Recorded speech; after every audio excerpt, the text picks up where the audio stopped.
Hello everyone, I'm Asa and welcome back to BO4 Zombies, and today we're going to look at the last map that launched with BO4, Classified. Like the two Chaos maps, this map's nobody cared about before the game came out, and thought it was going to be good.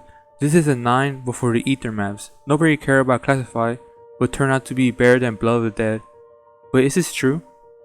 Well, I'm here to find out myself and give my opinion on if this map is good or bad. Was it overhyped because Blood was so disappointing? Or is it actually deserving of its praise? Before we start, Classified is a reimagined map, like every Ether map. And when I played 5 back in BO1, I hated the map. Like I played it every month or so just to play it and try to get better. The best round I ever got was like round 13 or 14, and that was when I was sweating my balls off. So I don't have a good history with the map it's reimagined after. Unlike Blood, where Mob, which was Blood was reimagined after Mob, it was a favorite of mine to play back in BO2. Now with my background on the map, let's now look into Classified if it's better than the original. The one thing that caught my eye as soon as I load up the map is that we're playing as Ultimus and not Primus in this map. And I was very confused until I started the game up and saw the beginning cutscene, where it showed how Ultimus ended up there from Shangri-La, from them firing the JDB215? That's his actual name? Really? I'm just gonna call it the Baby Maker like everyone else. From them firing the Baby Maker while they're teleporting to Area 51, caused them to teleport to the Pentagon in 1963 instead. Samantha sees them travel there and sends Yuri, aka the Pentagon Thief, to go release the zombies from the Pentagon they've been experimenting on. He tries to go attack Ultimus, but Samantha tells him he needs to go through a portal to somewhere else. In the cutscene, you see the Ultimus crew hang around the Pentagon for a while, just messing around, looking and finding stuff like Dempsey looking in the Inventor's Howl, Nikolai looking for vodka, and Takio looking at the note with 6 gas, while Richtofen put a portrait of himself on the wall before the zombies come. The zombies eventually come and they get chased around the Pentagon until they can't open the door, so they stand to fight, and that's where the cutscene ends. The soundtrack of this intro cutscene is so good, like it reminds you of Shadow People with some awesome jazz music. Another thing I love about this cutscene is how it's edited, and the style is different from the other 3 maps that is in 3D or CG, and it only uses one color, and with every character just being one color, you know exactly who's who in there the whole time.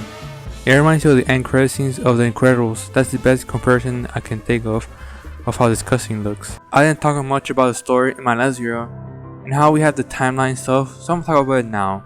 The conundrum is to start the separate timeline that creates Black Ops 4. What is conundrum, you ask? Well, you should know because you specifically watched a zombie video, but for those who don't know, I'll tell you. The conundrum is a book in the zombies universe that basically tells you what's going to happen from the beginning to the end throughout all the multiverse. When the Primus crew went to get the blood vials in Alcatraz, the Richtofen that was there, they gave the crew the blood vials, gave the conundrum to Primus Richtofen, and he reads it and sees that has changed. That's why he lashes out on his other self after flipping through the pages. The reason that has changed because the cycle has been broken, so instead of this being a quick pit stop, it's a whole map. This was because instead of the mobsters killing the Weasel and continuing the cycle, the Weasel kills the mobsters, causing the cycle to be broken. The only way Primus can leave was to set free of all the spirits in Alcatraz and drain the blood of Primus Richtofen. The reason he needed his blood is because he has traveled through space and time the most, which made his blood special to the point where it could be used to break the barrier of Alcatraz prison and escape. The Richtofen that we saw throughout all Black Ops 3 comes out from the Great War and gives a conundrum to Primus Nikolai because his soul hasn't been sucked out of the Ultimus version because they didn't went to Gorok Krobi. The Primus crew and the post-revolution Richtofen leave Alcatraz, leaving behind the Primus Richtofen to die, and it's actually very sad. Richtofen tried to break the cycle but kept to keep all of them alive, but he sees that he can't do that. We see him say his final words and then die there in Alcatraz, to be forgotten forever, while the others, now being led by Nikolai, go and break the cycle once and for all. This causes a change that happens in Classified that makes the Ultimus crew teleport to the Pentagon instead of Area 51 like how it originally happened in Black Ops 1. The summary of what has happened so far in BO4 is the best I could tell you. I don't know everything, so I might be missing some details, I might be wrong overall in something altogether. So if you want to know more about go to like a video that is dedicated to them, because I'm just trying to do it as quick as I can, a summary, and I might be missing some details and overall wrong, yeah.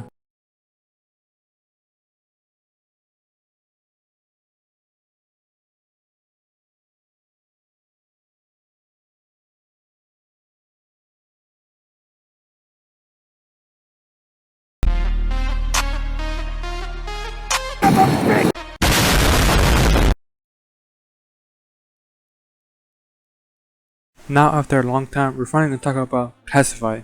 Now let's talk about the spawn room. The first thing that is significant is that the spawn area is extended more and classified than is in 5, where you can go to offices in the back of the spawn area, which is very nice and makes the map more spacious than before. Also actually makes the trap there useful because there's space to leave and not get stuck in the corner after activating it like you did in 5. Also I like there's an Easter egg to spawn a lot of Nova crawlers in round 1. There's a window near the dream machine that you can knock and hear Robert McConnor. I think that's a McNamara. I don't know how to say the last name. Those who don't know who he is, he's the Secretary of Defense from 1961 to 1968 from the US, serving John F. Kennedy. But who cares about that? You want to know why he's here in Classified. The timeline Classified is supposed to take place a week before 5, which doesn't make sense, but still, that's what the wiki says. Well, I don't know how to say. The Secretary of Defense was one of the playable characters back in 5, and people were still working here since he's the Secretary of Defense. It makes sense why he will be here in the Pentagon. It's a fun little Easter egg that the more you knock, the more he gets frustrated until Samantha screams at you to leave him alone.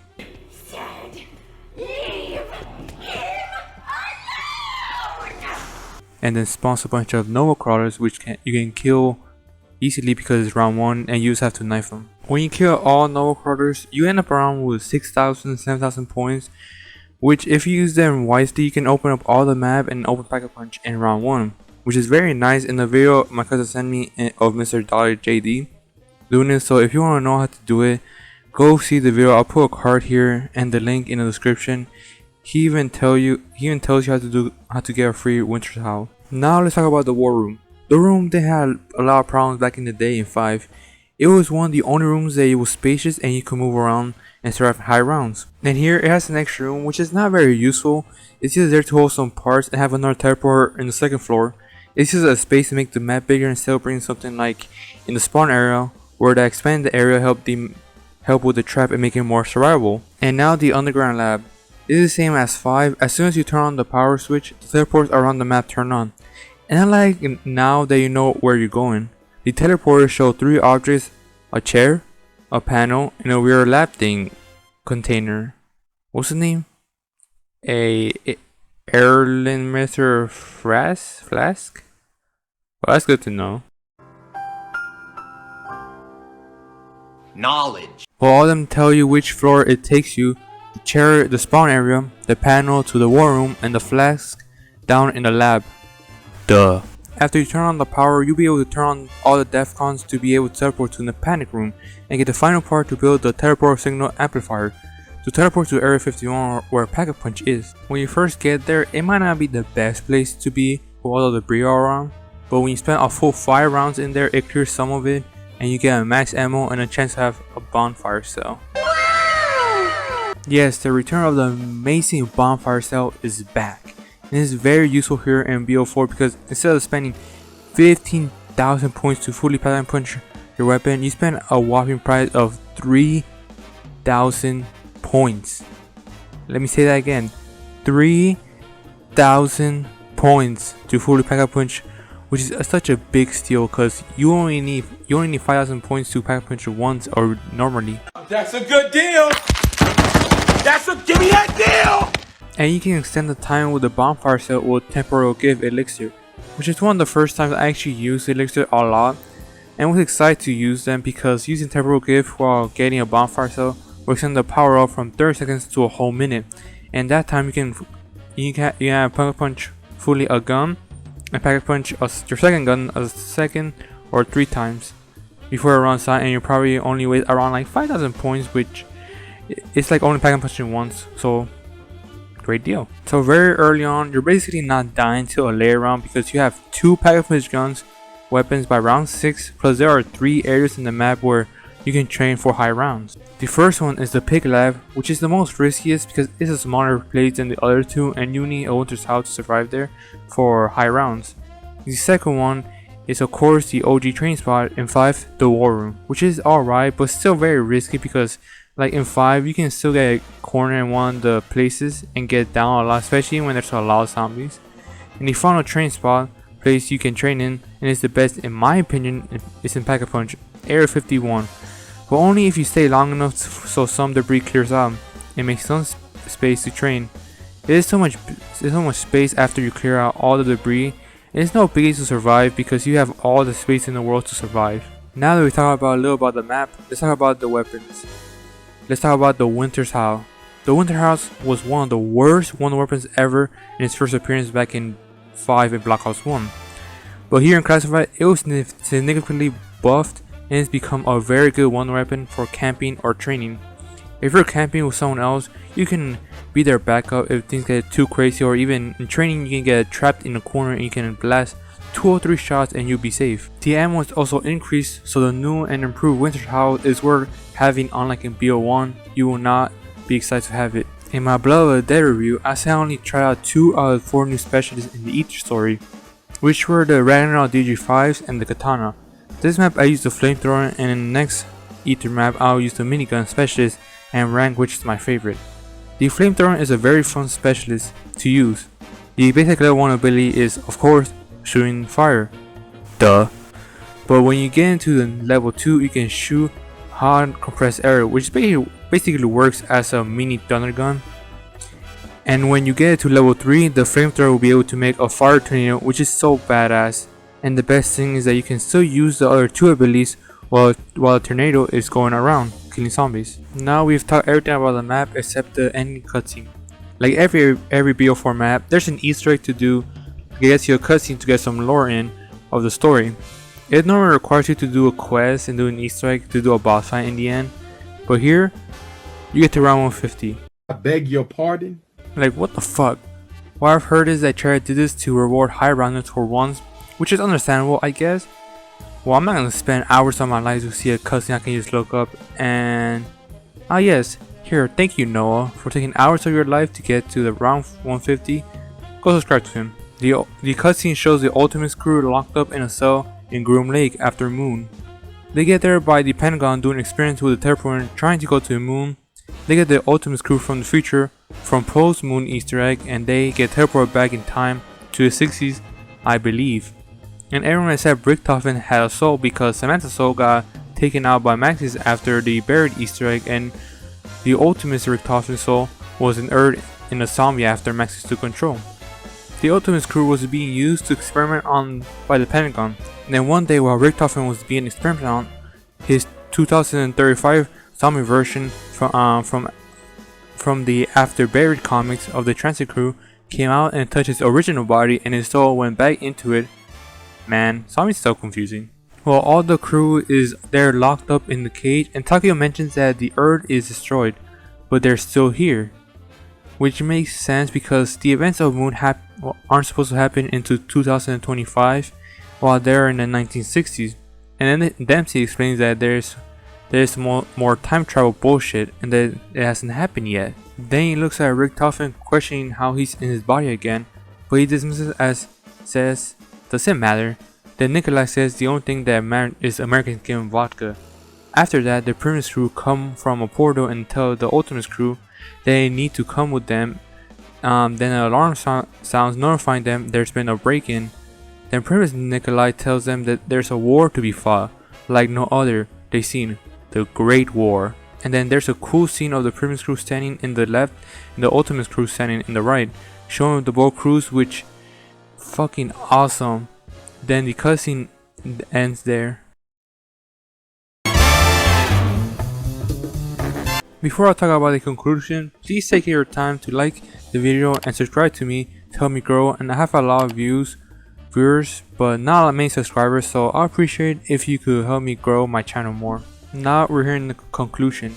So does this map deserve the praise it gets? In my opinion, yes, this map does deserve the praise it gets. And for me, it's my favorite from the 4 launch map. Yes, even more than 9. I just like how the map feels more like a map before BO4. BO4 feels weird to play, because, like in Voyage, and in 9 has this weird feeling of overwhelmed by everything with the elemental zombies, Blightfathers, fucking pieces of shit, and champions, and with the perks just being stones you'll store power from, and not drink a bottle of soda. It's just too different, and even Blood doesn't has as much similarity as Classified does to me to the maps before BO4, which is weird. I don't know why. Maybe because of how simple it is and how doing extra stuff is optional and you get a reward, like the quest to get a free Winter's Howl. It's a decently complicated quest that doesn't take too much time and you get a reward even if you can't just get it from the box. It's something for you to do if you want. This is the best casual map to play in BO4 so far, but I don't think it's gonna get any better or more simpler than this for the rest of the maps. And I'm gonna give my rating for this map now, and I'll give this map an 8 out of 10. And yes, I do like this map more than 9, but I haven't played it in a while since I've been playing the new maps again and again to make these videos. So I might not like it more or not, but for now, I do. Well, we've been in a pretty decent roll. What's next? Fuck! I'm kidding. I think. Dead of the Night has been put down a lot because of how much you have to do and the annoying bosses. But I'll find out in my next zombie review. I might upload other reviews on other stuff maybe now. I'll do a Attack on Titan review, like I said, maybe, or other stuff. Well, that's all I gotta say, and I hope you like and subscribe, and goodbye.